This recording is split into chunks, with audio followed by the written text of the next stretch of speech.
નમસ્કાર, હું છું પ્રિયા અને તમે જોઈ રહ્યા છો જનતા કી જાણકારી ન્યૂઝ। નજર કરીએ આજના સમાચાર ઉપર।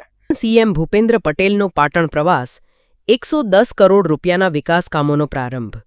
સીએમની સાંતલપુરની મુલાકાત, 110.28 કરોડના વિકાસલક્ષી કામોનું લોકાર્પણ અને ખાતમુહૂર્ત કર્યું।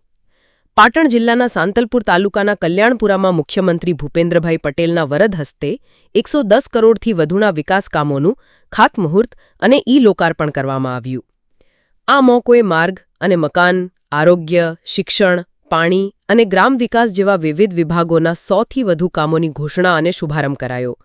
મકાન વિભાગને 37.82 કરોડના કામોની ભેટ, આરોગ્ય અને પરિવાર કલ્યાણ વિભાગ 29.91 કરોડની ભેટ।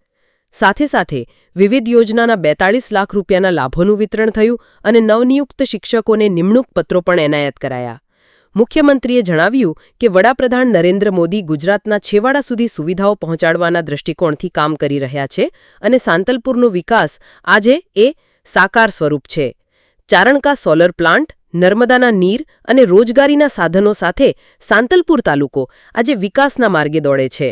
પ્રદેશના મંત્રી બલવંતસિંહ રાજપૂતે સીએમને અભિનંદન પાઠવ્યા અને રાધનપુર ધારાસભ્ય લવિંગજી ઠાકોરે વિકાસની ભેટ બદલ આભાર વ્યક્ત કર્યો।